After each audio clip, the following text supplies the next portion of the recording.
Nos acompañan los colegas Ramón y Francis en un día especial como hoy, donde todos los profesionales, colegas, productores de este canal, pues que está ganando todos los días terreno en la vista de la gente, en las redes sociales, pues comentando, pues cada quien con su opinión y con su criterio, la forma como mira, cómo puede observar y analizar, interpretar, pues lo que ha sido la rendición de cuentas del presidente Danilo Medina. Yo no sabía que iba a estar aquí hoy, así es que me estoy sumando prácticamente. La patria llama. Sí, yo creo que sí, yo creo que los buenos dominicanos están por doquier. Hay mucha gente buena en la República Dominicana que sencillamente no ha tenido la oportunidad ni de ser escuchado, ni de ser tomado en cuenta, porque el sistema de exclusión social que hemos tenido en los últimos años, pues no ha permitido que esas cosas ocurran. Yo venía con un pensamiento, ese pensamiento lo planteé ayer. Sin embargo, quise coger ese mismo pensamiento que fue la oración que hizo Mahatma Gandhi, que la gente conocía, cuando él decía a Dios que le permitiera pues decir la verdad delante de los fuertes y no decir mentiras para ganarse el aplauso de los débiles. Entonces, ahora cuando venía para acá pensé en esa aplicación y dije, bueno, pero realmente lo que hizo Gandhi fue que le dijo la verdad a los fuertes, que en aquel momento eran los ingleses, para lograr la independencia de la India. Pero cuando Gandhi aceptó enrolarse en el tema político, Gandhi no era un político, cuando aceptó los partidos políticos fue que lo acorralaron y lo obligaron, luego de dar un tour por toda la India. Entonces, él le dijo a los políticos una verdad: yo no voy a luchar por la libertad y por la libertad de la India, y que la India ya no sea un pueblo esclavo del imperio británico, para que entonces se convierta en un esclavo de los políticos. Es decir, una visión increíble. O sea, se lo dijo claro y sí, pelado. Y nosotros tenemos entonces esa misma situación en la República Dominicana, precisamente con el tema que ustedes venían discutiendo hace un momento, cuando hablaban de la soberanía nacional. En uno de los temas, obviamente, que tocó el presidente de la República, fue el tema de soberanía. Y la República Dominicana, a mi entender, si uno se pone a analizar rápidamente, está siendo un medio esclavo. Yo estoy analizando que las cosas que están sucediendo en el país están dividiéndolo, y ya tenemos prácticamente un feudalismo. Es decir, las personas que entran ahora a formar parte de lo que sería la forma de operar, la forma de producir, pues sencillamente van a tener que acogerse a lo que los señores feudales quieran, que son aquellas personas que se pudieron enriquecer durante un tiempo, cuando no teníamos leyes como la que ahora tenemos, la ley de lavado, que se supone que como las leyes no son retroactivas, es prácticamente decir borrón y cuenta nueva. Los que vengan de ahora en adelante no van a tener la oportunidad que tuvieron los de atrás. Exacto. Que no van a ser juzgados. Y una cosa que precisamente me llama la atención y que el presidente del Senado en su discurso introductorio planteó, pero que no lo planteó el presidente Medina, fue que habló de la ley que tiene que ver con extinción de dominio. Es una ley que plantea que cuando una persona se enriquece ilícitamente, entonces esa persona pudiera perder el dominio de los activos que adquirió mal habidos, y esos activos pues pueden formar parte entonces del Estado. Esa sería una manera pues de recuperar aquel dinero pues que fue utilizado, que fue sustraído de las arcas del Estado, y básicamente pues es una oportunidad. Pared Pérez lo plantea para lo que serían las leyes que estarían viéndose en la próxima legislatura, que fue precisamente lo que dijo Danilo con la ley de partido, que se ve en la próxima legislatura. Es decir, que realmente el discurso de Danilo Medina y el discurso de Pared Pérez, ambos discursos, buenos discursos, pero sin embargo están sustentados en un mismo denominador común, en que la gente crea en lo que ellos dijeron, en la fe. Fíjense que al final termina diciendo, haciendo un llamado al país, al amor, al perdón y a la fe. Es decir, olvidémonos del pasado, acepten esto que le estamos vamos a pensar en el futuro, y olvidémonos del pasado. En ese sentido no le dio una respuesta pues ni a las marchas verdes ni a nada de esto. Dejó de lado todo el tema, tocó los temas cruciales de manera muy superficial, habló de la justicia pero no tocó los temas de corrupción, le pasó por encima al tema de Catalina y que ya tendremos luz el 27 de febrero del año que viene sin apagones, pero no mencionó el tema de las sobrevaluaciones, no mencionó el tema de la corrupción.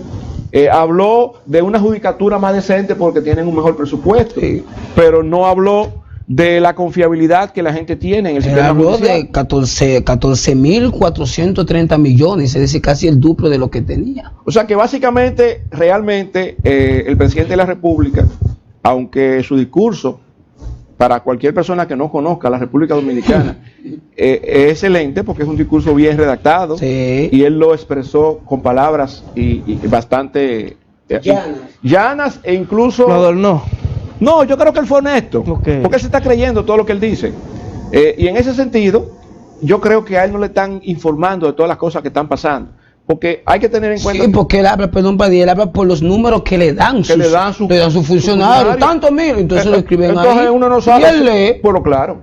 Que yo entiendo que es un error porque todo eso se puede maquillar también. Claro que sí, pero él tampoco puede estar al lado de cada funcionario, ni hacer una auditoría a todo lo que se haga. Es difícil. O sea, es algo, usted tiene que tener un equipo de trabajo, como gerente, como líder, que responda a una visión, ¿verdad? Y que realmente le esté llevando la información que se necesita y que esa información sea correcta.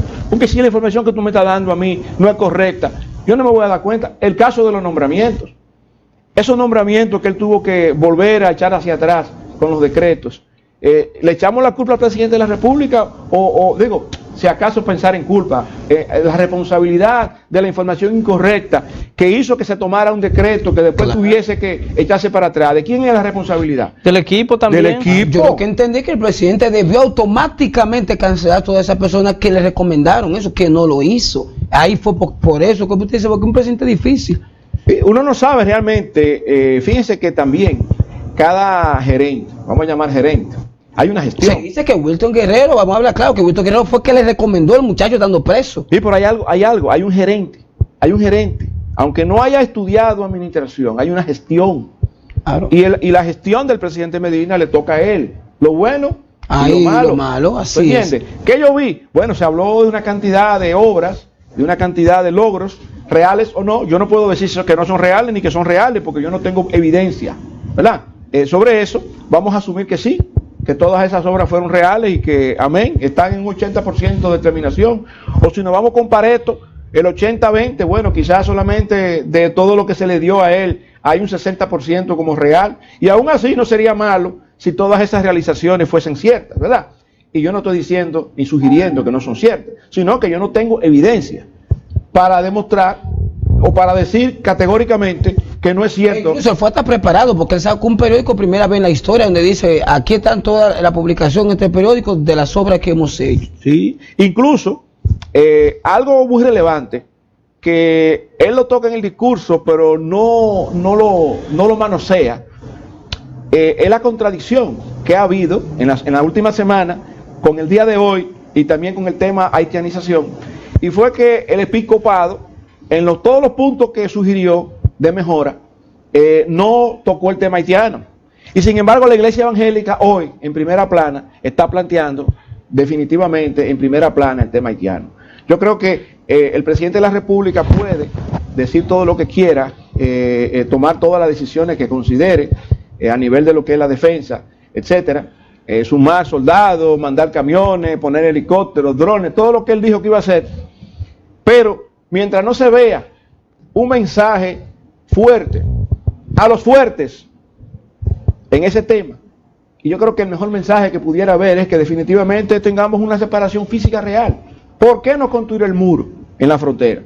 ¿Qué impide que tengamos realmente una separación física real en la frontera? Sí, porque hablando de los fuertes, uno de ellos mencionó el empresariado, le tiró, pero también lo acarició. Si usted va a tener, él lo está diciendo como decir, legalicen esto. Sí, pero además de todo, yo creo que hay una cara, la otra cara de la moneda con los empresarios, está diciendo, señores, pero ustedes quieren que controlemos esto, pero ustedes son los que contratan. Dejen de contratar ilegales. No está diciendo una mentira, está diciendo una verdad. Pero él tiene las herramientas, ¿verdad? Para... Ahora, ¿quiénes son los que tienen que hacer el trabajo? Son los inspectores. Exactamente. ¿Entiendes? Si los inspectores cogen los pesos que le dan, porque el tema del salario cebolla Es lo que estamos generalizado. diciendo. Y la gente aquí está acostumbrada al macuteo, a que le den una dádiva, a cerrar los ojos y no ver. No importa exactamente, perdón la interrupción, cuántos drones existen, usted lo acaba de decir. Si usted tiene un guardia muerto de hambre que sale desde las 6 de la mañana atendiendo una frontera, entonces un sueldo cebolla, viene un nacional haitiano, le pasa $200, $300 y ya. Ahí que está el problema. Lo que usted se puede tener, lo que está con relación a la ley de extinción de dominio, quiero decirle al país y al mundo, esto está complicado. ¿Sabe por qué? Porque aquí está introducido los Estados Unidos. Están negociando. Yo te envío un narcotraficante allá, pero yo quiero que esto sea aprobado, la ley de extinción del dominio. ¿Qué es lo que sucede con esto? Esto ha traído problemas, Padilla, porque cuando un narcotraficante, sin ser juzgado todavía, sin ser haber llegado al aeropuerto, usted bien sabe, un gran conocedor de gran data en el periodismo, que los bienes los subastan para arriba, entre los propios funcionarios, fincas, hasta la megadiva se la cogen. Entonces cuando vienen esos narcotraficantes de allá para acá, hay que devolverle todos sus bienes. Entonces, ¿qué ellos le están diciendo a los Estados Unidos? Se lo estamos enviando, ahora queremos que nos aprueben esto, para nosotros podemos quedarnos con los bienes de los narcotraficantes. Y ojalá, si se apruebe, que sean al beneficio del bien común. Hay algo que no sé si ustedes percibieron, que no necesariamente fueron las palabras, porque hay también un lenguaje corporal en todo este proceso de comunicación. Y en este caso no se trata a los ademanes del presidente. Yo observé, y sin querer hice una comparación, que me tocó ver por las redes sociales, por lo que fue la presentación que hizo el presidente Donald Trump ante la Cámara de Representantes. Y cuando él hablaba, que había algo que gustaba, había un grupo que se paraba, pero otro se quedaba sentado. Es decir, se veía claro, y en este caso vimos todo lo contrario. Todo el mundo se paraba, lo que demuestra que realmente el presidente tiene su Congreso. O sea, no se trata de palabras políticas, de argumento político, de ataque político, sino que ustedes se dieron cuenta. Cuando había que aplaudir, todos se paraban. No se quedó un grupo sentado, como pudiera ocurrir, porque pueden haber intereses encontrados, donde este grupo que representa una bancada no está de acuerdo con algo específico y sencillamente se quedan parados, se quedan sentados. En cada momento en que hubo aplauso, que no necesariamente fueron muchos los momentos, pero siempre hubo que todo el grupo completo se ponía de pie. Por lo tanto, era el Congreso, era su Asamblea Nacional. Mandaba un mensaje. Y ese mensaje. Cuando tú coges entonces una ley que yo me pregunto por qué el presidente no habló de ella, el espíritu de esa ley, por qué esa ley y fue promulgada en diciembre, el tema que tiene que ver con la excepción de Estado. Cuando tú tienes este poder absoluto que se está viendo que se tiene en un solo partido político, cuando tú tienes un 2017 con tanta protesta por donde quiera. ¿Qué pasó con el PRD en su caso? Tenía todo el poder en sus manos. Sí. Y cuando tú te das cuenta que acaba de venir Fondo Monetario, Banco Mundial, con una serie de recomendaciones, que el presidente tampoco se refirió a lo que va a ocurrir con los bolsillos de la gente.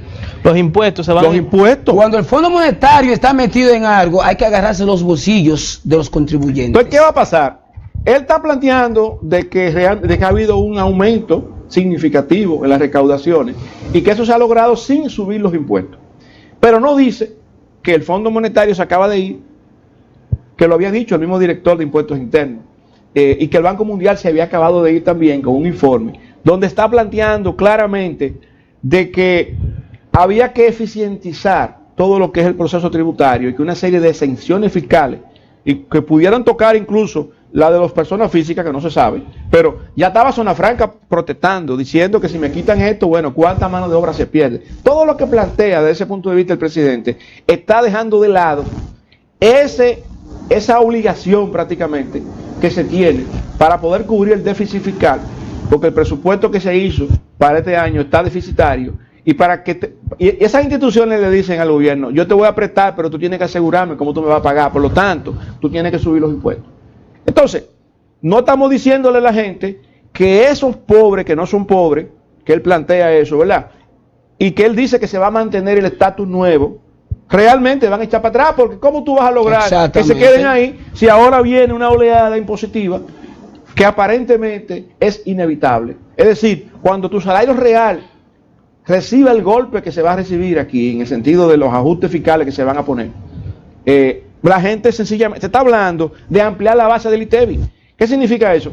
Que una cantidad de productos que ahora no tienen ITEVI lo van a tener. Significa que cuando usted haga su filita en el supermercado, usted va a tener probablemente que dejar alguna cosa que puso ahí porque el dinero no le va a alcanzar. De 10 pasillos, ya en el 2 tiene que devolverte. Él habló del crecimiento 4.6 del Producto Interno Bruto, pero que la CEPAL ya había dicho ayer de que era casi un 5%. Y habló de la inflación, de que él decía, ¿en qué impacta esto? ¿En qué me impacta a mí?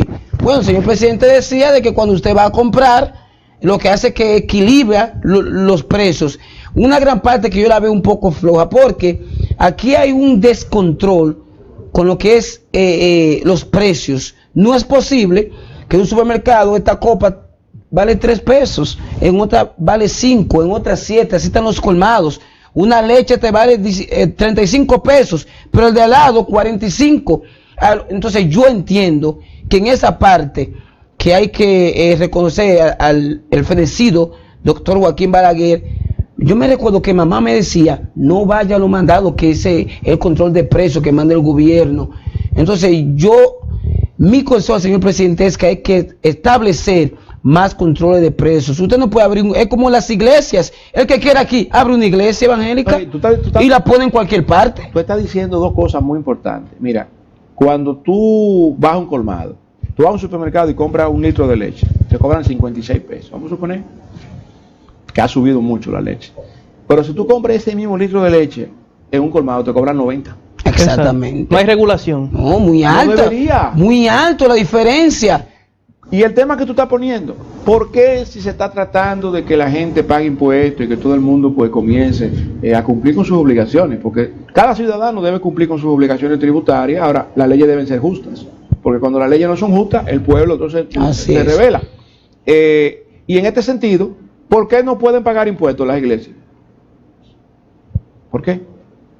Aquí hay mucha gente que ha señalado que hay pastores que se han hecho millonarios, entonces no pagan impuestos. Y feligreses que con ese diezmo y esas son ciegos con ¿Por qué no pagan impuestos? Yo conozco iglesias aquí, que no voy a mencionar nombres, que hay gente que gana hasta 25,000 pesos de lo que gana, gente pudiente. Entonces esa iglesia no le paga un centavo al Estado. Entonces son cosas que pudieran. Algo que a mí me llamó la atención cuando el presidente tocó el tema de la parte de la justicia, él dijo que fueron escuchadas las voces. Presentaron a Mariano Germán directamente a la Cámara, lo tomó. Que fueron escuchadas las voces, es decir, él corresponsabilizó a los sectores que opinaron para la selección de los jueces. ¿Y por qué no acepta que realmente él tiene un poder grandísimo y que ese poder se ejerció para la designación, para la selección de los jueces? Le tiró la cuava a ellos. O sea, como que esto fue una decisión de nosotros, no fue una decisión mía. Ok, quizás no fue tuya solamente, porque ahí habían varias personas más. Pero de que influenció, usted, el comité político de su partido, fue que tomó esa decisión. No digamos ahora que fueron los sectores y que fueron los sectores. Bueno, habrán hecho 25,000 propuestas, ¿verdad? Y habrán muchas ternas. Y que del Tribunal Constitucional sabemos quién lo recomendó, que fue Fijus, lo digo responsablemente. Y ya tenían destinado a cuál iban a poner. Cuando le mandó esos Fijus, quitaron y pusieron a porque hay que hablar claro. Sí, o sea, ¿qué te digo? Hay mucha, por eso decía al principio, que que el denominador común de los dos discursos es la fe que la gente pueda tener, la confianza que la gente pueda tener en esas palabras, en el completo discurso. Así es. ¿Por qué? Porque si la gente comienza, ¿cómo terminó? Sí. Entonces, sobre todo, ¿cómo terminó? Sí. Terminó siendo un pastor, o un pastor, algo que... Terminó como un pastor. O sea, su consejo no es malo. No, muy bien. Ese consejo no es malo. Ahora, en el fondo hay un metamensaje. Y ese metamensaje para mí es: olvídense del pasado, miremos hacia el futuro. Porque incluso... ¿No estaría pensando él entonces en la reelección? Por supuesto. Es un discurso reeleccionista completo. Es decir, si nosotros comenzamos a ver cómo inició el discurso, en el sentido de las batallas, y que no solamente ¿y cómo termina? Sino que fueron muchas batallas, sí. Y después en un momento específico, después que se aleja de esa parte, dice, sí. Ahora es que menos podemos dejar de seguir en la batalla. Ahora menos. Él lo dijo. Ese término, esa conjunción de menos te está diciendo todo. Exacto. Yo creo que definitivamente fue un discurso reeleccionista, evidentemente. No sé, alguna gente quizás no percibe esos detalles, pero para mí que sí que lo fue. Y evidentemente no todo lo legal es justo, pero es legal que él pueda convocar. Sí, y mira cómo empieza Reinaldo Pared Pérez, donde habla de las primarias abiertas y cerradas y que no se puede existir un peregrinaje. Le está tirando directamente un mensaje a Leonel Fernández. Y cuando le introduce la palabra, que yo creo que tomó mucho tiempo Reinaldo para pasar la palabra al presidente, él habla, y aquí está de frente a ustedes el mediador de una crisis de un país hermano que era Venezuela. Es decir, mandaba un mensaje de que el país debería seguir descansando en el señor presidente. Con relación a la justicia, antes de continuar, ojalá que esos 14.430 millones llegue a muchos presos internos, como se dicen ahora, de falta de recursos. No es posible que un preso de una medida de coerción de 3 meses, porque ahora existe un código procesal penal, todos los días bajan 5 guaguas llenas, no se sabe dónde se van a poner los internos, señor colega, a 6 y a 1 año, porque no existe combustible para el traslado cuando le toca la audiencia. Y si ese interno no tiene 300 pesos para pagar un taxi, entonces no puede venir a su audiencia, y el aplazamiento, Francisco, lo lleva a un deterioro tan emocional que sale entonces totalmente, como se dice popular, totado de la cabeza. Ojalá que estos sistemas le está dando justicia en furgones. No, eso hay que eliminarlo ya en pleno siglo XXI. No es posible que aquí se esté mostrando al país y al mundo una justicia a través de un furgón, que muchas veces el aire hasta se daña.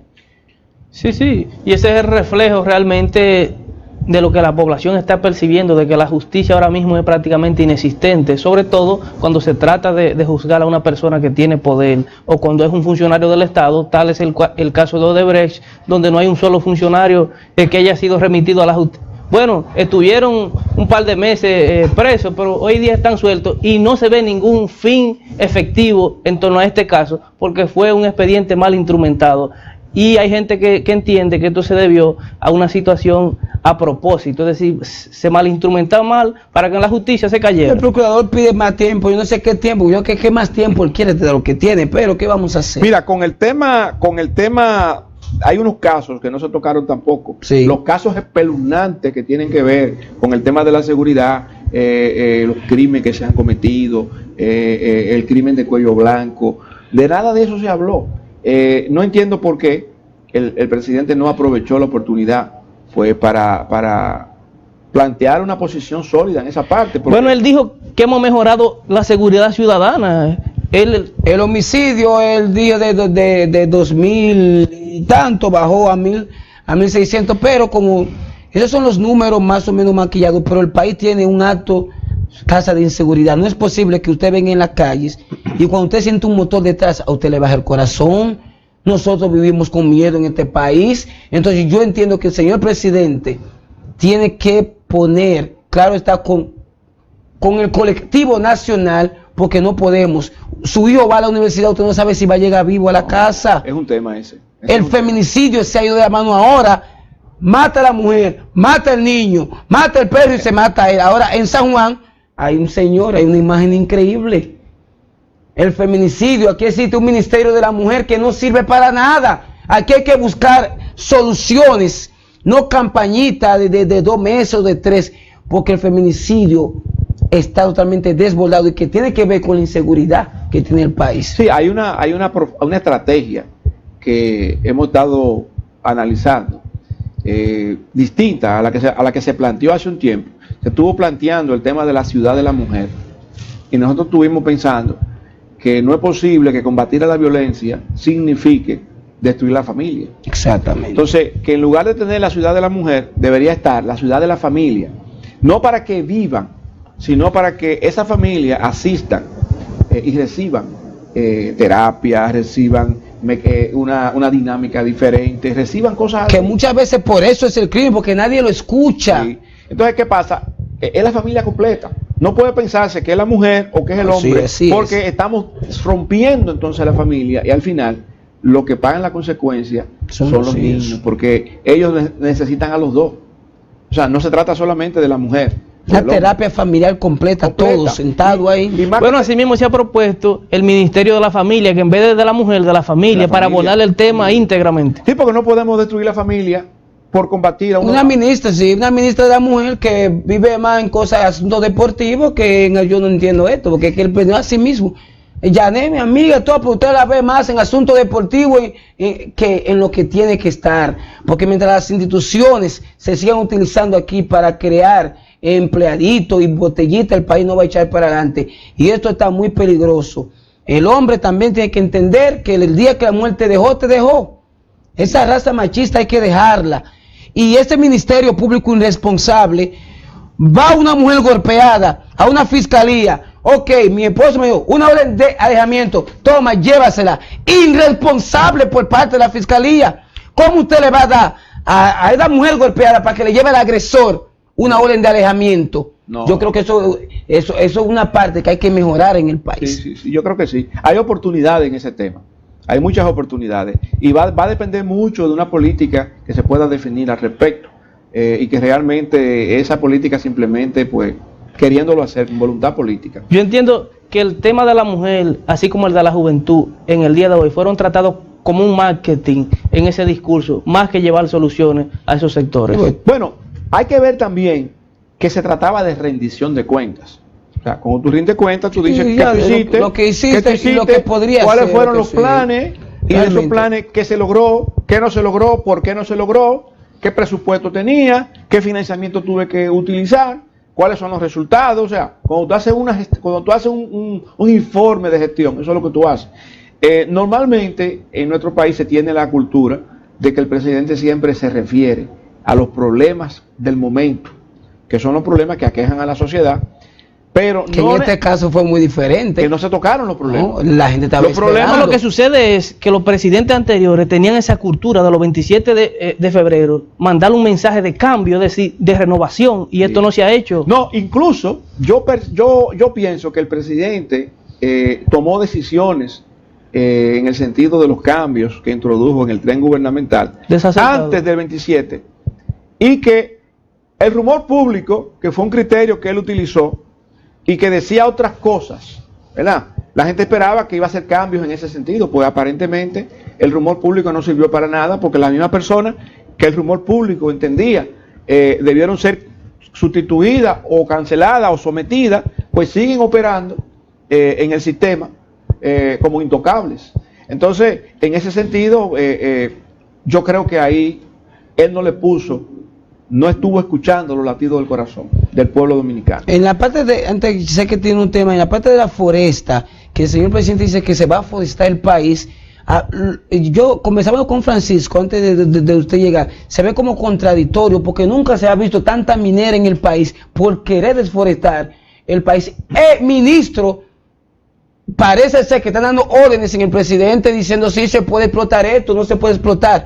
¿Qué le pareció esa parte cuando él habló de que se va a sembrar, de que el país se va a seguir forestando? Mira, esa parte y lo que él planteó de la agroindustria, este es un país evidentemente que le fue modificado, le fue cambiado su esquema económico. En su momento dado, pues dejamos de ser, primero quisimos ser industria cuando éramos agrícolas. Así es. Y entonces nos montamos en el tren de la industrialización. Que no estábamos todavía capacitados para eso. Pero es un problema serio, te voy a decir por qué.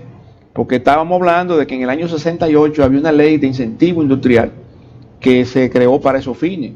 Entonces de ahí surgió la zona industrial de Herrera, las diferentes zonas industriales que tiene el país. Pero ¿qué ocurrió en ese momento? Que no se trataba necesariamente de maquinarias nuevas, con tecnología de punta del momento, sino que eran maquinarias que dejaron de ser usadas en otros países y que venían con una obsolescencia.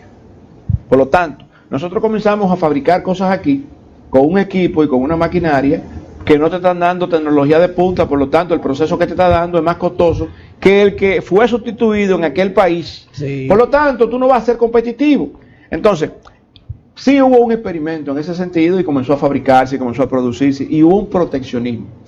Esa protección para que el industrial pudiera, pues no vas a pagar impuestos con la materia prima o no vas a pagar impuestos con las maquinarias y ciertas cosas. Eso cambió. En los últimos gobiernos, sobre todo en los de Leonel Fernández, se planteó el tema de una economía de servicios. Entonces ya, ni siquiera no éramos agrícolas, pero ahora tampoco éramos industriales. Porque ahora es una economía de servicios. Entonces vino todo el tema de la maquila, todo el tema de zona franca, todo el tema de los call centers. Pero eso no agrega valor a la economía. Y entonces viene el Tratado de Libre Comercio, que nos obligó a firmar, ¿verdad?, a la República Dominicana a ser signatarios sin estar preparados con los recursos humanos ni tecnológicos para poder entrar a tener una competencia, para tener una competitividad, competitivo de verdad. Entonces, como quiera se firma. A esta hora, importar un vehículo debía costar un 200% menos de lo que tú cobras, de lo que tú pagas. Y es todo lo contrario. ¿Por qué? Porque esos impuestos se suponía que eran sin aranceles, que tú ibas a exportar, ibas a importar con arancel cero. Y por esa razón entonces era que venía el tema de los impuestos internos, para sustituir lo que eran las recaudaciones aduanales. Pero ¿qué ha ocurrido aquí? Que hay sectores que se han quedado protegidos en ese sentido, y ahora con esta situación que está planteando Donald Trump, que está diciendo, yo quiero que todas mis empresas, las de Estados Unidos, retornen a los Estados Unidos. Eso va a implicar que esas empresas que decidan regresar, vendan sus activos en los países donde tienen inversiones, o sencillamente cojan su flujo de capital, de pesos o de la moneda que sea en el país donde esté, para comprar dólares en ese país, para entonces repatriar esos dólares. Pero ¿qué significa si una gran cantidad de dinero se utiliza para comprar dólares? Se desestabiliza. Se va a escasear la moneda. Claro. ¿Y qué va a pasar con la escasez del dólar? Que va a subir, se va a disparar.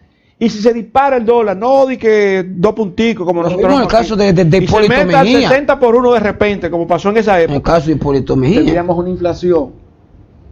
Pero si encima de eso tenemos esta presión que ha planteado el Fondo Monetario, que ya solamente por eso se habla de que 20.000 millones de pesos se van a sacar de circulación solamente por el tema del subsidio a la tarifa eléctrica. Significa que va a subir la tarifa eléctrica. ¿Cuándo? Bueno, cuando decidan implementar la medida. Todo este panorama no lo plantea el presidente de la República en su discurso. Y sí plantea que hemos crecido, que tenemos una economía sana, que somos bien vistos a nivel internacional como un país donde la inversión extranjera pues se siente tranquila. Hablo del turista, donde van 100.000 cruceristas. No, los turistas de verdad. Ahora, ¿qué ocurre? ¿Cómo tú crees que se manejan los recursos y la finanza de una zona franca? Ellos no venden localmente, por lo tanto, ellos calculan su nómina, calculan los gastos que tienen y dicen, mira, mándame tanto. Así es. No es que crean un flujo de dinero aquí. Eso viene de por allá. A ellos les conviene que el dólar suba. Porque mandando menos dólares van a pagar los gastos fijos que tenemos aquí. Muy distinto al productor. Al productor no le conviene que suba el dólar porque tiene que importar la materia prima y le cuesta más. Y si le cuesta más, su producto va a salir más caro. Y si su producto es más caro, va a ser menos competitivo. Entonces, ¿cómo el presidente de la República plantea? Y muchas veces no tiene quien le compre sus productos. Ahí voy. ¿Cómo el presidente de la República plantea que por decreto, que por una disposición, aquí se puede decir que vamos a exportar más? Si quien decide la compra es el cliente. Exactamente. Y el cliente ahora es más inteligente. Y al ser más inteligente, tiene opciones de compra y compara. Estamos en la era tecnológica. Calidad, costo. Estamos en la era tecnológica. Quiere decir que porque existe el Ministerio de Industria y Comercio y Procompetencia, ¿eso significa que las exportaciones van a subir? No. Le digo que no, porque la competitividad es individual entre las empresas. El país sí puede tomar decisiones para ser más competitivo. ¿Cómo? Bajando los impuestos.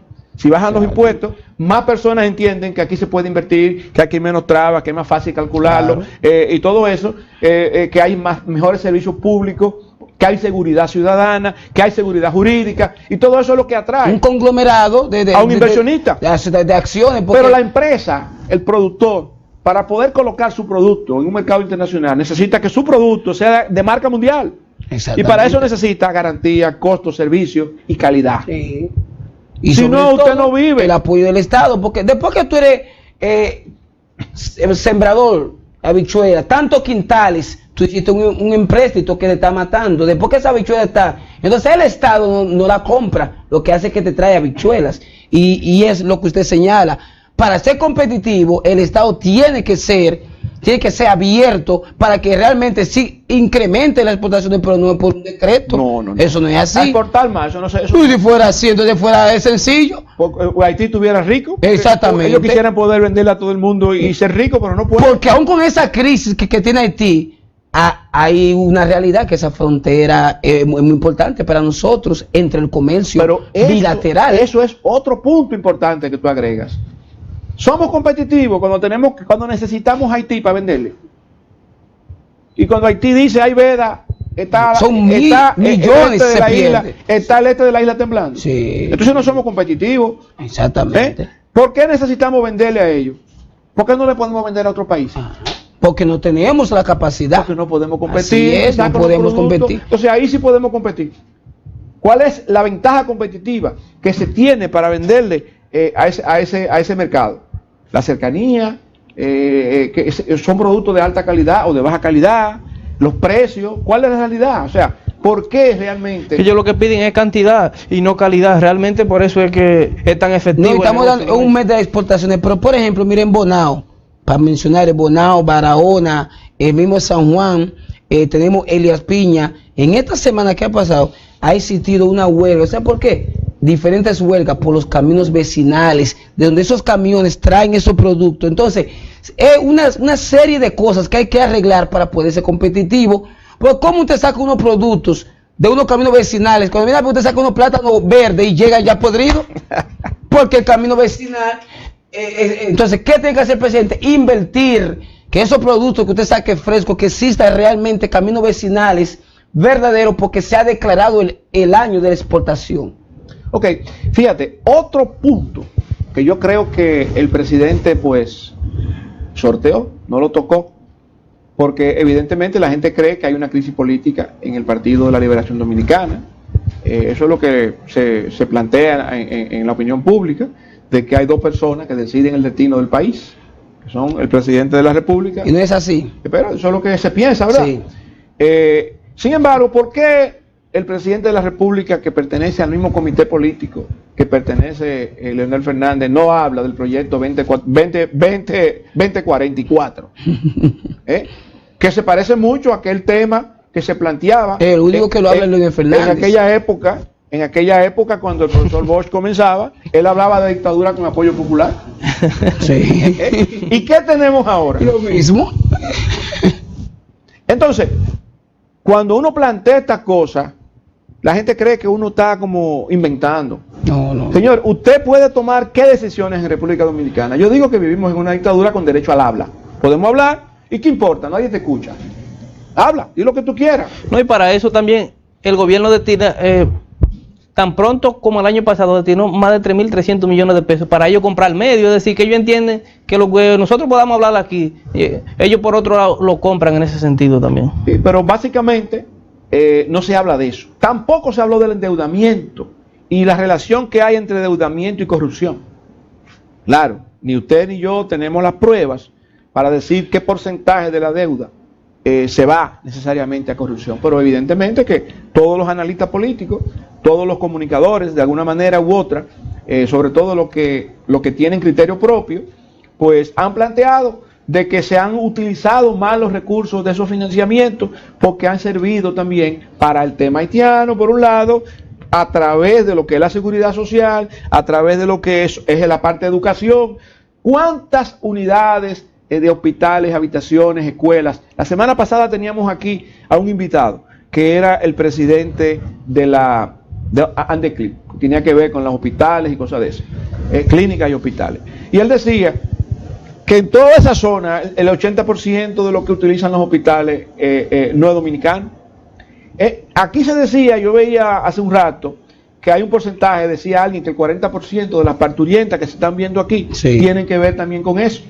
Entonces, estamos los dominicanos contribuyendo de una manera directa o indirecta a lo que es las recaudaciones fiscales, porque usted compra agua, compra café, compra lo que compra y usted está pagando impuestos. Entonces usted está contribuyendo, aunque quizás usted no haga una declaración jurada. Y usted está con ese dinero que entra al Estado, pues está alimentando a otro pueblo, que tienen derecho a sobrevivir. Yo no me opongo a la sobrevivencia. Yo creo que el tema de la migración es natural en muchísimos sitios, en muchísimos pueblos. Los dominicanos se han ido en Yola, los dominicanos se han ido a Estados Unidos buscando una mejoría. Pero ya que ahora, descontrol. El problema de aquí se llama descontrol, como tú acabas de decir, y al mismo tiempo ilegalidad. O sea, vamos a normalizar, vamos a hacer las cosas bien, vamos a ver qué cantidad realmente de personas la República Dominicana puede tener, puede controlar. Porque en todos los países organizados la migración se controla. Usted no es verdad que va a andar como chivo sin ley. Usted tiene que decir dónde va a estar, qué tiempo va a estar. Y si usted dura más tiempo, fácilmente van y lo buscan. Usted está pasado, ahora lo vamos a deportar. Es decir, no se trata necesariamente del tema humanitario, que es como se quiere plantear solamente, sino que estamos hablando de leyes, de cumplimiento de leyes. Y tocando el tema humanitario, cuando hablamos de los fuertes, que era el discurso de Gandhi, y es el discurso que yo propongo. Sí. Dentro de los fuertes están esas organizaciones internacionales que están buscando resolver el problema de otro país con la República Dominicana y con el presupuesto nacional. Así mismo. Y entonces eso no es justo. Así mismo. Eso no es justo. Entonces, decirle la verdad a los fuertes implica ese tipo de Por cosas. eso el Instituto Duartiano, que yo vuelvo y digo, no sé por qué eso está abierto ahí, porque es lo que tiene que primero que, no nosotros, ¿verdad? Aparte de que somos quisqueyanos, ha dicho que hay diferentes ONG que están detrás de este desbordamiento que tenemos de ilegales para de una u otra manera beneficiarse económicamente. Eso es así. Bueno, pareciera que es así realmente, porque es que debería dársele una mejor encareza, bueno, a esta situación de la inmigración ilegal y haitiana, porque se habla de controlar la frontera, pero ¿y lo que tenemos ya aquí? ¿Qué se va a hacer con ellos? ¿Se van a dejar aquí? Entonces, lamentablemente, no se dijo nada en ese sentido, porque tú no me puedes hablar a mí que tú vas a controlar la frontera, y si no me hablas de unos 3 o 4 millones que se está hablando que hay ahora mismo en la República Dominicana, gran parte de la mayoría están ilegales, porque solamente 284,000 entraron en el plan de la regularización. Así mismo. Esos varios millones, ¿qué vamos a hacer con ellos? Entonces, ¿lo vamos a dejar que sigan depredando? No, yo creo que esa parte se le olvidó al presidente. ¿Qué vamos a hacer con los que están aquí? Porque una cosa es controlar de ahora para adelante. Que tampoco significa nada. Pero ahí a los que están aquí, ¿qué se va a hacer? Esos cientos de miles que están aquí. Sí, porque es que tenemos una presión internacional que de que se saca un camión, entonces ya estamos en los organismos internacionales como xenófobo, como, ¿entiendes? Pero hay algo más. Sí. Yo he notado, mira, en el tiempo que yo tengo compartiendo así con la gente, no te puedo decir que tengo amistad íntima, ni mucho menos, que la tuviera, y si la tuviera, pues no fuera nada. Pero las veces que he tenido la oportunidad de saludar a una persona de origen de esa nacionalidad, siempre he recibido un trato decente. Yo nunca he tenido ni siquiera una discusión realmente con una persona de esa nacionalidad. Sin embargo, la semana antepasada me sucedió algo que me llamó la atención. Yo fui a un colmado a comprar algo y había un delivery que había llevado algo a mi casa y yo pensé que ese delivery pues no había dado una devuelta correcta. Cuando yo le planteé al dueño lo que había pasado, no porque yo quería que me devolvieran 20 pesos, 30 pesos, sino porque la duda, pudiera estar haciendo algo incorrecto. Había otro delivery ahí que era de nacionalidad haitiana. Ese tipo me saltó arriba, me dijo, entonces usted piensa que usted sí sabe sumar y él no. O sea, en una actitud agresiva. Por primera vez yo vi a una persona de esa nacionalidad en una actitud agresiva y con una mirada de odio. Que algo que es preocupante. O sea, yo no puedo ahora generalizar por eso, pero me llamó la atención. Porque sí, los precedentes que tenía era de cordialidad, de decencia, la inquietud de respeto, y eso es preocupante. ¿Por qué? Porque en cualquier momento, con el descontrol que existe aquí, y yo escuchaba esta mañana viendo la transmisión, que ha sido excelente la transmisión del día de hoy, escuché que hicieron el comentario de que habían personas de esa nacionalidad en los alrededores del Congreso Nacional. Sí, estaban Así marchando mismo. un grupo, sí. Y entonces eso llama la atención. Preocupa más. Preocupa porque realmente se ve como una provocación. Se ve como una provocación. ¿Y qué va a pasar? Que un día personas también enardecidas van a defender lo que entienden que le corresponde, y eso va a crear una situación de violencia que no se va a poder controlar. Bueno, en el Así es. momento que se hizo la bandera allá en Villatapia y que ellos tenían tanto la bandera haitiana como la dominicana, a nosotros nos llegó la información que había un ciudadano dominicano que ya tenía un arma preparada porque él entendía que ellos iban a quemar la bandera dominicana, y si eso se producía, él iba a disparar Se a ese arma, grupo. gracias a Dios que no pasó nada. Pero mira, en el tiempo, en los años de vida, yo nunca había visto un discurso que se hubiese esperado con tanto anhelo para escuchar dos temas principales, que era el primero que no aborda, que es nuestro sistema fronterizo con un descontrol, y el tema de corrupción, y fueron los menos temas que se tomaron. Sí, es que Nunca en la historia se había esperado un discurso con eso, y la gente estaba, ¿y cuándo va a tocar el tema? ¿Y cuándo va a tocar el tema? Y dejó el pueblo totalmente, como acaba de decir Padilla, con la boca abierta, porque no se tocó ese tema que aquí nosotros estamos tocando, y lo que usted ha señalado, lo que va a reflejar para los bolsillos de nosotros cuando esa ley entre en vigencia. Sí, porque es que van a haber cambios, van a haber ajustes fiscales. Eso es lo que ha planteado el Fondo Monetario. Voy más lejos. Hace poco yo analizaba que el ambiente que tenemos ahora se parece mucho al ambiente que teníamos en el año 1984 cuando la poblada.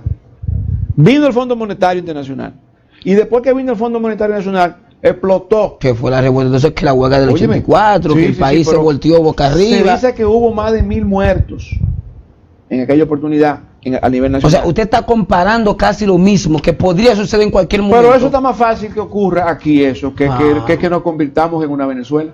Pero Danilo Medina, que es el presidente de la República, viene de las lides de Juan Bosch, que era un hombre que tenía tan buen discurso en ese sentido. Sin embargo, él no se ha apoderado de ese discurso, siendo sucesor de este. Entonces, no entendemos que está siguiendo ningún lineamiento. Una de las preocupaciones, para seguir el mismo tema, son las edificaciones escolares.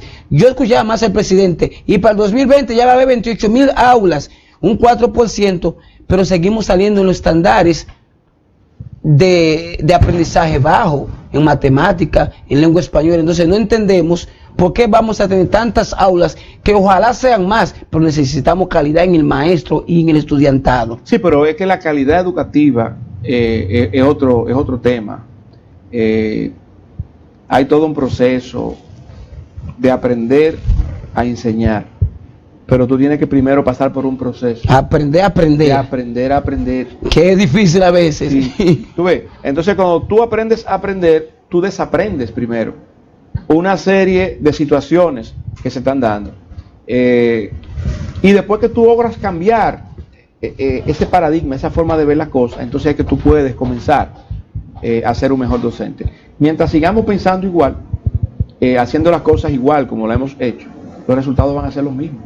Decía Albert Einstein que cuando uno quiere resolver un problema fundamental, No puede ser. uno tiene que estar en un nivel de pensamiento distinto al que tuvo cuando creó el problema. Y realmente nosotros creamos el problema. Y déjame decirte, aquí hay mucha gente. Tú no puedes esperar un resultado distinto con la misma fórmula. Decía Einstein. Exacto. Ahora, sacándole su comida aparte, aquí hay mucha gente con vocación de enseñanza en el país. Pero no basta con la vocación. Se necesita también la técnica, se necesita también la metodología, se necesita también el contenido. Y que ya esto complica más actualmente. Entonces, el contenido ha cambiado, ha variado. Ahora tú te encuentras con estudiantes que te confrontan porque tienen acceso a esta información. Entonces tú no puedes estar hablando Eso, cosas. pero no es así, porque aquí dice que en el entonces usted tiene que, mire, usted ha tocado un tema, usted ha tocado un tema. Es delicado. La hija mía agarra eso con 4 años y te confronta, profesor, pues eso no es así, porque aquí está diciendo, y es difícil, muy difícil. Bueno, en el día de hoy, el presidente, él decía que iba a cambiar la escuela de lápiz y papel por la escuela ya digital, así, de tablet y este tipo de cosas. ¿Qué usted entiende sobre este tema realmente? Mira, la parte digital es imposible separarse de la evolución que se está teniendo con todo lo que es la tecnología, la informática. Pero no menos cierto es que hay cosas que deben acompañarlo. Yo te voy a poner un ejemplo. A mí me tocó una vez ser docente en una universidad a un grupo de maestría. Todos eran de no era de maestría en esa oportunidad, pero todos eran estudiantes de término de ingeniería industrial. Y la materia no era de ingeniería industrial, pero era común a ellos. Y entonces yo quise hacer una prueba con ellos. Y yo cogí una tiza. Eso fue en estos días. Es decir, yo pude haber hecho... Fue reciente, o sea, ¿qué le quiero decir? Yo tenía mi laptop, pero yo cogí una tiza. Y me fui a la pizarra. Y le dije, yo quiero que alguien venga de ustedes, que saben todo más matemática que yo, y me calculen la raíz octava de 14.28. Y nadie se paró. Yo tampoco sabía hacerlo. O sea, pero el punto es que yo debería a uno le enseñaban a calcular las cosas. Así es. Porque la computadora lo que está haciendo también es que te está quitando a ti ventaja y desventaja. Sí, te quita la oportunidad de resolver el problema. Y si tú no tienes una computadora, tú no vas a resolver el problema. Tú tienes que tener la creatividad, tú tienes que saber sumar mano o hasta con un ábaco, si tú no tienes otra herramienta. Por ejemplo, desde miles de libros ahora hay acceso libre, pero yo prefiero tener un libro físico que me pueda recostar en mi cama y leerlo, porque eso me gasta la vista. O sea, lo que estamos diciendo es de que tiene su pro y tiene su contra. Yo tenía un amigo ingeniero, a usted que me recuerda eso, se acostumbró tanto a la calculadora, y mira que tú dices, ¿cuántos son 2 más 2? Espérate. 4. O sea, lo acondicionó tanto la comodidad y la cosa que ya él no quería ejercer nada por parte de él. No, y hay otra limitación que se tiene con esto, y es que ayuda a que el estudiante sea un poco vago. Sí. ¿Por qué? Porque primero, en lugar de fomentar realmente la lectura, por lo que tú acabas de decir, muchas veces la vista se cansa más por la luz tú aguantas menos leyendo usando una computadora que usando un papel. Número 1, no tienes esa ventaja que tú decías de poner una notica al lado, aunque también tú puedes escribir. Sí, claro. Si sabes manejar Word, tú puedes hacer las cosas por ahí. Pero hay limitaciones y como que vamos llevando a la gente a acomodarse. Sí. ¿Entiendes? Y entonces tú, en lugar de tener una meta de tú leer 15 libros en el año, lee un libro entre todas las cosas que viste por internet. Pero si coges el tiempo que le dedicas a jugar videojuegos, entonces te vas a dar cuenta que se está utilizando más tiempo en eso de videojuegos que realmente en buscar conocimiento. El conocimiento no lo tiene la computadora. El conocimiento se lo introducen en la computadora, pero no es la computadora que tiene el conocimiento. Entonces, ahí está el problema. Además, no todo lo que tú puedes conseguir en las redes sociales o en el internet es verdad. Exacto. Sí, claro. Por ejemplo, yo puedo decirle algo que puedo criticar y estamos en una era digital. La Wikipedia tiene un error que yo siempre lo he criticado, que tú modificas los textos. También. Tú entras a Wikipedia y te dices, si tú crees que eso, modifícalo. Esto es un error. Hago el llamado a los alumnos y nosotros los profesionales que hay que investigar más fuentes. Pues de que algo se modifica, entonces cualquier gente puede modificar y poner un dato que no es real. Ahora, hay algo que yo creo que nosotros como sociedad nos hemos acostumbrado, yo no sé si bien o mal. Y en un principio era la posición que yo asumía, hasta que me convencí de que la cosa había que combatirla. Y yo sigo creyendo en que hay que respetar el orden constitucional y todo eso. Pero llega un momento en que tú dices, caramba, pero es que no puede ser. Y al día siguiente, pero es que no puede ser. Llega un momento en que se contamina la forma de pensar y la gente está pensando, bueno, pero es que no hay manera. Pero algo positivo tiene que haber hecho el presidente. Si tú te pones a buscar, o sea, sí, ser oposición por ser oposición, criticar por criticar, no todo negativo, pero exactamente. Tiene que haber algo, porque no es posible. O sea, por eso yo dije al principio, bueno, él se refirió a la gestión, y vamos a suponer que sea, nada más tenemos 2 escenarios, que sea verdad todo lo que dijo, o que un porcentaje sea verdad de lo que dijo. Vale, pues algo tiene que haber hecho, porque no es verdad que el tiempo se pasa sin hacer absolutamente nada. Normalmente lo más fácil es identificar aquellas cosas que no están bien y plantearlas. Y yo creo que en ese ejercicio el que ha hecho el pueblo dominicano y ha sido provocado por la misma inexistencia en el discurso del presidente de la República de aquellos temas que se han debatido tanto en el país y que el país espera solución. El tema de la corrupción, el tema de la impunidad, el tema de la independencia de los jueces. Fíjate que él lo plantea, pero le pasa por arriba y cambia de tema rápido. Rápido, sí. Y ni siquiera el tema de corrupción no lo tocó nunca. Lo tocó muy superficial la parte de independencia, pero solamente es la justicia la que necesita independencia. No, claro. Y la Cámara de Cuentas. No. Y los auditores de la Contraloría General de la República, que están adscritos, todos ellos, a entidades públicas que no se atreven, que no están funcionando, y que no están sentados cobrando sin hacer nada ahí. Vamos a suponer que trabajen, porque tampoco podemos asegurar eso, pero no es verdad que van a contradecir a un ministro. No, muy difícil. O van a contradecir a una persona de autoridad. Lo pueden, hasta yo tengo la información que lo ponen hasta de relajo, colega. Ven mañana, espérame, y nunca le dan el informe que necesita la Contraloría General de la República. Por eso tanto valor tiene su comentario. Entonces es difícil enfrentar a un ministro que tenga una altura. Entonces ahí hay un poquito hay una oportunidad. Hay oportunidad. El tema de los controles internos tiene mucho que ver con la integridad de las personas que toman decisiones.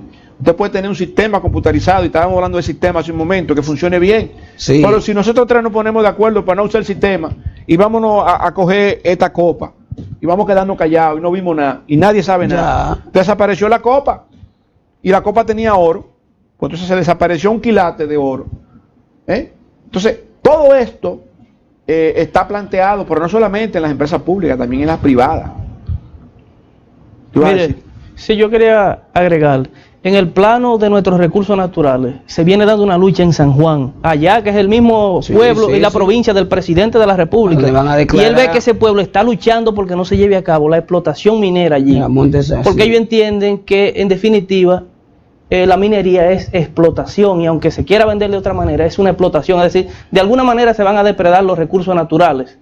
Entonces, no se refirió a ese tema, un tema que debe él, siendo ciudadano, por sí solo de su propia provincia, debió haber abordarlo. Por sentimiento, sí, por sentimiento. Debió mandarle un mensaje. Sí, debió mandarle un mensaje positivo. Entonces, por eso es que la población ya no cree realmente en el presidente de la República, porque si tus propias cosas tú no las abordas con decisión, entonces definitivamente la gente no va a creer en lo que tú estás diciendo, porque yo entiendo que ese fue un tema que debió de abordar, viendo que esa gente pues está llevando a cabo una lucha ahora mismo y no se corresponde. La propia Yomaira Medina y el senador Félix Bautista ya son los que están haciendo la campaña para que sea declarado la montaña de San Juan área protegida. Con relación a Banca Solidaria, me gustaría ver su parecer, porque el señor presidente habló de 100.000 empleos que se podía a 120.000 empleos, incluso de las tres instituciones, la que más resaltó fue Banca Solidaria, donde han prestado a pequeñas y medianas empresas gran cantidad de dinero, y para mí que ese punto es importante, ese que tocó ahí. Mira, yo no conozco detalles de Banca Solidaria, sé que existe, no conozco los requisitos que se piden para usted poder aplicar a un crédito y que ese crédito fluya. Creo que no se está pidiendo de que un fiador y cosas así. Los montos también deben ser bajitos, porque una persona que tiene una paletera o que tiene una olla en la que fríe y vende, pues lo que necesita son 5.000 pesos, 10.000 pesos como mucho para comprar 2 o 3 cosas que necesita y comenzar a evolucionar. En una oportunidad hay un señor de la India que ganó premio Nobel de la Paz, de Economía, porque ese señor descubrió que los pobres no son mala paga. ¿Y cómo lo descubrió? ¿Cómo lo descubrió? Porque siendo la India un país de millones de habitantes, uno de los países más poblados del mundo, hay mucha pobreza. Entonces él salía de la Universidad de Bangladesh, de la India, y cuando salía y caminaba se daba cuenta que en el camino habían una serie de personas haciendo trabajos con arcilla, con barro. La lucha de impuestos de la sal, que por eso Mahatma Gandhi se... Entonces un día se detuvo a hablar con ellos y se dio cuenta de que a ellos todos los productos, o sea, toda la materia prima se la vendía a una persona que se la vendía tan caro que ellos no podían vender su producto después. Se lo tenían que vender a él mismo al precio que él quería. Entonces ahí él determinó que ellos lo que necesitaban era financiamiento. Fue al Citibank, creo que fue, de allá, y solicitó un préstamo por 10 o 20 personas que eran préstamos pequeños, y hizo una prueba. En el banco no le querían dar el préstamo porque decían que esas personas no eran sujetos de crédito. Sin embargo, por alguna razón él logró que le prestaran una cantidad de dinero, él se la prestó a ellos y ellos cumplieron en el pago y se fue ampliando y ampliando y ampliando, y de ahí surgió el concepto de los bancos de ahorros y crédito. O sea, fíjate cómo para que usted vea, sí. Que eso después se fue utilizando a nivel mundial. Ese tipo ganó, ese señor ganó el Premio Nobel de Economía por esa, no por la osadía, sino por demostrar después que no había una relación entre la seriedad de una persona para cumplir con sus promesas y su nivel económico. Hay un y punto. Que estos pobres, aunque eran pobres y no tenían quizá la educación que tenía otra persona, cumplían más que otro tipo de gente. Así es, el punto que tomó el señor presidente de las personas que han pasado a la clase media, yo lo considero un poco alta, como estábamos hablando, es un ministro que maneja números, todavía dice él que se va a seguir combatiendo eso de la parte de la pobreza. Un sinnúmero de personas pasó, él menciona casi un 22%, pasó a clase media, y el sistema de transporte, creo que es una lucha que se ha venido desde hace tiempo. El sistema de transporte, hay que establecer qué va a pasar con los sindicalistas, ahora que el teleférico ya va a entrar en vigencia, la segunda línea del metro. Yo creo que es un punto muy importante en el país, e incluso habló de los parqueos públicos. En las líneas de metro. Sí, porque aquí hay problemas de estos parqueos públicos que existen en el país, aquí increíble.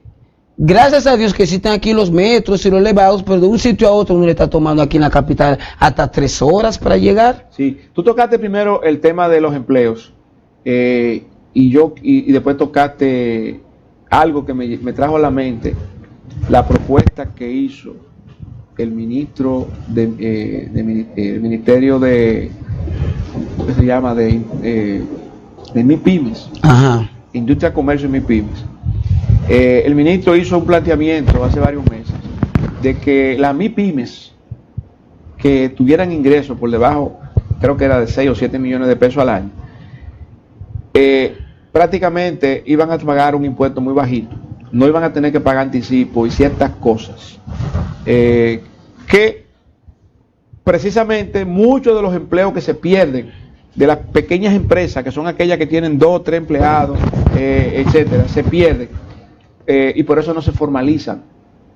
O sea, antes de los 2 años hay una tasa de quiebra, tasa de quiebra, que antes de los 2 años la mayoría de las pequeñitas es por los impuestos, exactamente. Entonces, por eso se mantienen en la informalidad. Entonces, como una manera de, primero, combatir la informalidad y de cobrar lo que sea algo, para no cobrar nada, se planteó eso. Sin embargo, eso no se ha hecho, no se ha vuelto a hablar. Y yo creo que esta medida implementada pudiera ayudar a la gestión del presidente para que esos empleos no se pierdan. Porque empresas que cierran... Son muchos empleos informales que hay aquí en el país. Que empresas que cierran, aunque sea pequeña, empleo que se pierde. Dice que está creando 120,000 empleos en el año, cada año. Es que no es que lo crea él, es que si tú, por ejemplo, decides emprender y tomas un préstamo, ¿verdad? Y te dan el préstamo y quizás que tú realmente pusiste el negocito, a ver si es verdad, y de repente tú comienzas a operar. ¿Pero usted cree que sean reales estos números realmente? Pueden ser reales en un momento que se toma la fotografía, como dicen, fotofinish, pero sí, después, por la misma evolución, como tú vienes a pasar el mes siguiente, quedan 40,000 menos.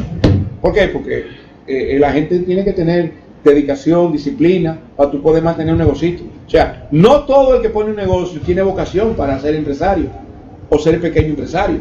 Hay que tener disciplina, hay que tener dedicación, hay que gustar lo que se hace también. Y eso de que nos estamos encaminando hacia un país de clase media, o que ya somos un país de clase media, porque habla de que ha sacado en los 5 años 1.200.000 de la pobreza. Bueno, esa parte ahí es un poquito más difícil de creer y de demostrar. A mí me parece que la clase media se ha empobrecido. A mí me parece que hay un porcentaje de la clase media que ya no son clase media. Puede ser que con el tema de la tarjeta, de solidaridad y cosas, gente que estaban quizá en indigencia, pues ya no están en indigencia y están recibiendo algo. Pero si usted calcula lo que significa la canasta familiar, comiendo mal, y esas son personas que normalmente no van al supermercado, van al colmado, que les sale más caro. Exacto. Me extrañó. O sea, esa parte es un poquito... Sí, cuesta arriba. Sí, Y el crecimiento económico, que se habla de 4.6, 4.7. Bueno, eso es posible porque esos son cálculos. El problema no es... Es que no se refleja en la población. Lo que pasa es que eso es macroeconómico. La microeconomía es los bolsillos tuyos mismos. Y los países regionales habló por encima, estamos por encima. Ese salario tuyo, hoy te compra menos de lo que tú compraste ayer. Eso es lo que pasa. El pobre es difícil. ¿Cómo se come eso? Yo no entiendo eso. Sí, porque lo que se está diciendo es que eso se está quedando en varios grupos económicos que están controlando la economía en el país. Con relación a algo muy importante, yo no sé, Francis, ¿cuál es tu opinión? Pues yo me encontré extraño que el movimiento Marcha Verde lo vio ausente frente al Senado de la República, donde mayormente se ha acostumbrado. ¿Qué tú crees que pasaría ahí? ¿Se está agotando ya ese movimiento? ¿O empezó muy temprano? No, Marcha Verde realmente yo entiendo que es un movimiento que se ha desvanecido porque la lucha tiene que ser constante. Definitivamente tiene que ser constante. La gente va perdiendo el ánimo y el entusiasmo si tú esperas tantos meses para hacer una manifestación. Entendemos que fue un punto muy acertado el de escoger el Palacio Nacional esa última vez en enero, pero si esto no se le da una continuidad, definitivamente que esto no va a llegar a ningún término. Sí, porque también hay un asunto que hablaba el compañero aquí, y es que se está sectorizando la oposición, es decir, por ejemplo, hay un grupo que está ocupando, por ejemplo, el tema de la nacionalidad, ya ese grupo se está sectorizando. Entonces la Marcha Verde, ¿qué es lo que está proponiendo sobre todo? Odebrecht. Entonces se está fragmentando, y eso no le conviene a la población dominicana que hayan tantos sectores, porque entonces se pierde el objetivo. Y yo creo que ahí tú has dicho algo muy importante. Hay una fragmentación en la oposición. Y yo creo que mientras más se fragmenta, con las condiciones actuales, más se acerca la probabilidad a que si el presidente de la República decide convocar la asamblea, modificar la constitución para volverse a repostular, lo haga legalmente, porque tienen el poder para hacerlo. En ese sentido, hemos estado proponiendo desde hace un tiempo algo que mucha gente no le ha dado cabida. Sin embargo, insistimos en que el país le cedió el poder a los partidos políticos por muchos años. Sin embargo, el país tiene la oportunidad de recobrar el poder que le cedió a los partidos políticos y ser el mismo país el que tome decisiones. Quien debería estar diciéndole a los partidos: miren, esta es la ley que queremos, es el pueblo. ¿Cómo es posible que la ley de partidos sean los partidos que han dañado la cosa, creen sus propias reglas de juego? Es que el poder reside en el pueblo. Pero no es real. Que no lo estamos entendiendo. En este momento nosotros le hemos cedido hace tiempo el poder a los partidos políticos. Los partidos políticos, utilizando los mecanismos institucionales, crean las leyes a través del Congreso y el Poder Ejecutivo lo promulga.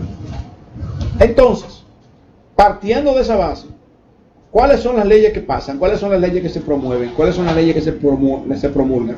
Las leyes que los intereses específicos que promueven esos intereses, pues, le dan cabida a eso. ¿Por qué se hablaba hace 20 años, 30 años del hombre del maletín? Eso no es una figura nueva. Se ha maximizado la figura del hombre del maletín ahora, pero aquí siempre se ha hablado del lobbying, de que hay personas que han vivido de eso, de hacer lobbying y de coger un proyecto y vendérselo a la persona. Eso no es nuevo. Ahora, ¿qué ha pasado con el tema de Odebrecht? Bueno, explotó una bomba, como ustedes lo quieran ver, una incidencia internacional, se dice que los intereses norteamericanos tenían que ver con todo este tema, de que ellos querían esas obras, y una competencia por esas obras, ese proteccionismo de los Estados Unidos para defender a los empresarios norteamericanos. Uno no sabe, porque ha pasado en todos los países de Latinoamérica. En estos días, con el tema venezolano, y se planteó que a Nicolás Maduro lo estaban persiguiendo o lo iban a perseguir penalmente por el tema de Odebrecht. Sí. Y mencionaron la República Dominicana, y mencionaron en una empresa dominicana con un nombre extranjero, pero que supuestamente está radicada aquí. Entonces, el tema realmente es internacional. Aparentemente se va a seguir debatiendo a nivel internacional. Localmente no sabemos cuál va a ser el curso que se va a tomar. Aquí hay personas que han analizado el tema y han planteado y han querido correlacionar que esa delicadeza que ha tenido el gobierno actual con el tema haitiano tiene que ver con que me han ayudado con el tema de Odebrecht. Es verdad, no lo sé, pero los analistas lo dicen. No sé usando qué fuente de información. Pero es a veces lo que uno está viendo. Pero a veces la gente interpreta las cosas. Sí, ¿verdad? así es. Al fin y al cabo, usted no tiene evidencia sobre esas cosas. Pero ahí cuando usted ve a un presidente de la República como Nicolás Maduro diciendo que él va como quiera, como sin oposición a elecciones, bueno, es verdad que lo está diciendo, usted lo está mirando. Cuando se viene aquí, se vio clarísimo de que de ahí no iba a salir absolutamente nada. Será un fracaso desde el comienzo. Desde el principio. Entonces, ¿por qué nosotros arriesgarnos a eso? Y la muerte de guerrillero allá, que había dicho que la información, eso fue muy grave, decir que la información había salido desde la República Dominicana. O sea, todo eso creó una situación difícil, y nuestro país tiene que cuidarse en ese sentido, porque nosotros no podemos caer en una Venezuela. Si nosotros como país no reconquistamos el poder que se le cedió confiando en los partidos, y que estos han traicionado, Así es. Entonces, ¿qué estamos proponiendo?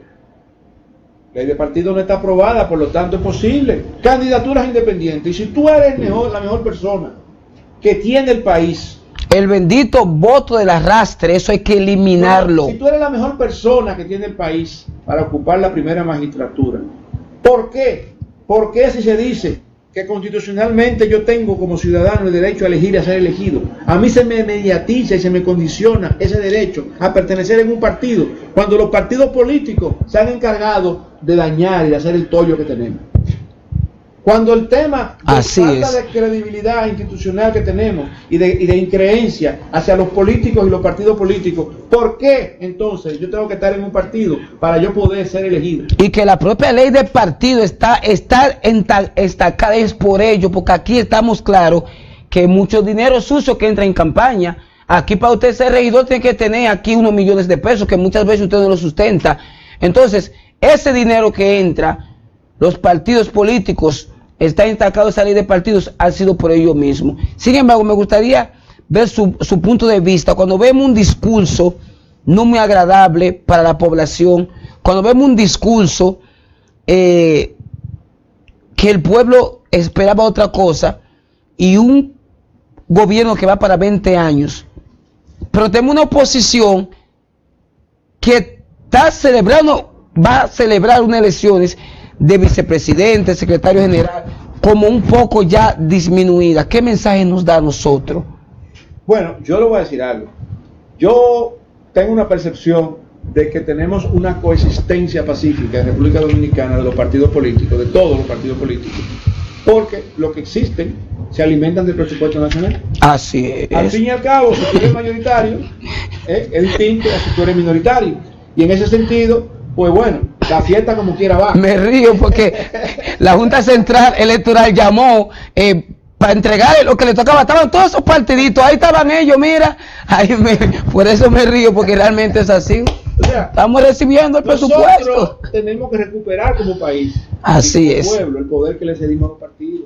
Necesitamos referéndum, poder tener un referéndum real, sin limitaciones. Necesitamos poder elegir y ser elegidos sin necesariamente pertenecer a un partido. Entonces la ley de partido debería respetar la Constitución en ese derecho. Tenemos que ir ya concluyendo, nos dice el compañero aquí, vamos a ir cada uno concluyendo entonces. No, yo quiero felicitar, hemos hablado mucho, felicitar al licenciado Salvador Holguín, felicitar a esos muchachos, José Checo, también a Chichi, Eucri, Ginerki, Gabriel y el señor presidente Salvador Holguín, que desde que yo a las 6 de la mañana ya estaban esta gente en el aire. O sea, para mí ha sido un paso democrático, lo felicitamos, vamos a esperar que ya estas opciones que el señor presidente ha puesto sobre la mesa, bueno, entonces que sea cumplida para el beneficio de la oposición, no la oposición. Lo importante es que el país salga ganando en esto. Sí, pues básicamente, señores, gracias por... No, yo quiero acotar algo ya finalmente. Bueno, darle las gracias a todo el que durante todo este día, pues, nos ha acompañado durante esta transmisión magistral que ha hecho Hilando Fino TV, en apoyo a la democracia del país y sobre todo para enaltecer los valores patrios. 11 horas y media. Exactamente. Entonces, todo eso el pueblo debe valorarlo en su justa medida. Entonces, ya concluyendo en cuanto a lo que fue este discurso del presidente de la República, entendemos que más que una rendición de cuentas, se trató de un asunto político. Desde antes de llegar ya había un grupo de personas a la entrada y luego se trató varios temas muy por encima de la realidad y otros se dejaron de lado, como el tema de la corrupción. Lo que nos dice a nosotros que debemos ya definitivamente empoderarnos como ciudadanos y hacer que las cosas sucedan, porque si esperamos a que el presidente de la República y el Estado Dominicano sean los que tomen las decisiones, estaremos totalmente desacertados. Así es que le hago un llamado a todos los dominicanos a empoderarse y a exigir y hacer valer sus derechos aquí en la República Dominicana. Bueno, pues yo le agradezco también a ustedes pues haber compartido conmigo en ese reconocimiento que tú hacías al canal. Hay que también hacer un reconocimiento a ese equipo que está dirigiendo las cámaras, que está de esta mañana diciendo nos faltan 2 minutos, etcétera, que son gente que también han puesto un esfuerzo importante para que esto pues pudiera hacerse como se ha hecho. Y nada, gracias a la teleaudiencia por habernos acompañado durante todo este rato y seguiremos. Así es, mañana será otro día. Sí, señor. Bueno, que pasen todo, pues un feliz resto de la noche durante todo este día y Hilando Fino TV magistralmente una transmisión de la cobertura del discurso de rendición de cuentas en este día de la independencia. Así que pasen feliz resto de la noche.